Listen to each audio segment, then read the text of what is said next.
Vaccines for teens. That's the next step on the journey out of lockdown, according to the Health Secretary. Visiting a vaccination centre in Bournemouth today, he announced that all 16 and 17-year-olds in the UK will now be offered the COVID vaccine. And I've asked the NHS to prepare to deliver those vaccinations to 16 and 17-year-olds as soon as possible. They'll be able to decide for themselves. Of course, they may want to speak to their parents and speak to others. They may want to speak to clinicians, and we'll be making sure that they have all the information that they need. Up to now, jabs have only been available to a small number of under 18s vulnerable to the virus. And the Joint Committee on Vaccination and Immunisation was just a few weeks ago advising against lowering the age limit. Today, they changed their position, dismissing suggestions that they had come under any political pressure, insisting the decision was based on science. JCVI is independent, and we're very proud of that. It has spoken on the next steps on the UK COVID-19 vaccination journey. It is now full speed ahead on getting that initial dose into healthy 16 to 17-year-olds with no underlying risk conditions. There is time, still plenty of time, as the data emerge, to consider the best option for second dosing in 16 to 17-year-olds, and we will give JCVI the space to do that. But are teenagers buying what the government is selling? These young people in Bristol came together today for a charity bake sale, but were divided over whether they'll get the vaccine. I feel under pressure getting it done, and I don't want to get it done because it's not been tested enough. At first, I thought I'd be a little bit hesitant, but it's worth it really with the protection that you would get, even if not from the new strain, but from long COVID. Just get it, because I'd rather have an achy arm than be at risk of dying from a deadly virus. The UK has been cautious on this issue, trailing behind much of Europe and the US, where they've been vaccinating over 12s since May. And why do you think there was a bit more hesitancy here? What needed to be done was to look at the balance of risks and benefits. And clearly there is a benefit in terms of reducing transmission of the virus generally, but there is a very, very small risk to those individuals, which had to be balanced. Personally, I'm very pleased to see that JCVI is coming down and suggesting that vaccination should occur amongst the 16 and 17-year-olds, because we do see that driving the infections. This is all part of a global race to vaccinate, with many countries now offering boosters to those who are double jabbed. But a warning today from the World Health Organization, who called on those countries to share their supplies first. But we cannot and we should not accept countries that have already used most of the global supply of vaccines, using even more of it, while the world's most vulnerable people remain unprotected. This latest stage of the vaccine rollout comes ahead of schools reopening next month. Teaching unions say jabs are just one measure that is needed to prevent a spike in cases, calling for better testing and ventilation. The government hopes that this latest extension to the vaccine programme will prevent a September surge. Well, joining me now is the Deputy Chair of the Joint Committee on Vaccination and Immunisation, Professor Anthony Harnden. And I know you're speaking in a personal capacity rather than for the whole committee, but just a couple of weeks ago, the JCVI's view was that the minimal health benefits of offering universal COVID-19 vaccination to children do not outweigh the potential risks. So what has changed? Has the benefit gone up or have the risks gone down? Well, first of all, Christian, I am speaking on behalf of JCVI. Oh, okay, so great. Thank you very much. Absolutely fine. We've always taken a very cautionary approach to the vaccination of children. But we did advise very early on in the programme, as you'll remember, all those 16 to 17-year-olds with underlying illnesses were vaccinated in cohort 6. At the beginning of July, we gave some advice to the government about vaccinating those within 3 months of their 18th birthday, and also those with household contacts of immunosuppressed individuals.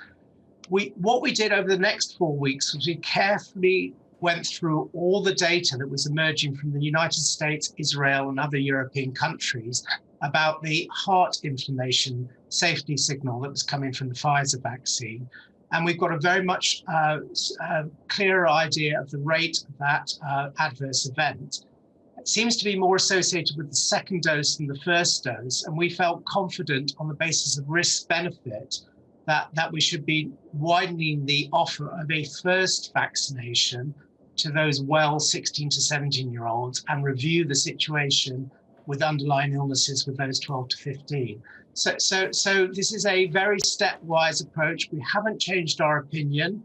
We've just taken the data as it's arrived and made sure that we're giving the best advice to the children and young people of this country, who, after all, have made the biggest sacrifices in many ways to protect the older community, who are much, much more at risk of COVID and severe complications. Indeed, but are the health benefits still minimal? They're less, but they're still, given the infection rates that we have at the moment, there are still a number of children and young people aged 16 to 17 that are ending up in hospital. Not large numbers, but there are numbers. And of course, there is the long COVID issue, which we're very well aware of, as well as the educational and the mental health aspects of not receiving the offer of vaccination. What we do know is that children and young people are responsible and they want choice. And this offers them a choice, but at the same time is keeping them safe. Right, but you're not really offering choice, are you? Because when it comes to 12 to 15-year-olds, the vaccine is safe, we were told, but you're not advising taking it. Why not give parents and families the choice to accept that decision that it is safe to take it if they want to, as it's being taken in other countries? Well, we might do that, but we want to take this as a stepwise approach. What we've advised for 12 to 15-year-olds is all those with severe neurodisabilities, profound and multiple learning disabilities, Down syndrome, immunosuppression, household contacts of immunosuppressed, all receive the offer of the vaccination. We may well widen that out to more at-risk groups, and we may widen it out in the future to all 12 to 15-year-olds. We just want to see that safety data as it emerges, because what we want to do is we want the public to be absolutely confident that when we give advice, it is the best advice for the children and young people of this country. But is there a danger that you've been too cautious? Because had you done the same thing as America and Israel and several other European countries and Singapore, we'd be in a much better position now, wouldn't we, as the schools get ready to go back in August and September when it comes to the epidemic in children? Well, we don't know that, and it's very difficult to crystal ball gaze in the future, and it's very difficult with the retrospectoscope as well. All I would say is that our vaccination strategy so far has been hugely successful. We've got many high coverage within the adult population, and we want to keep the confidence in the program.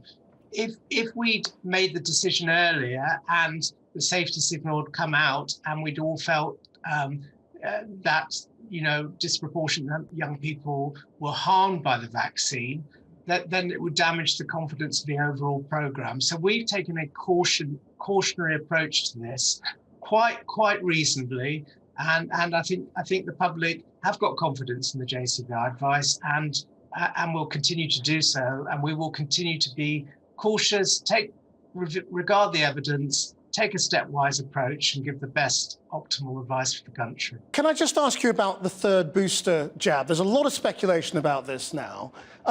Is JCVI about to give new advice on this? And if so, when?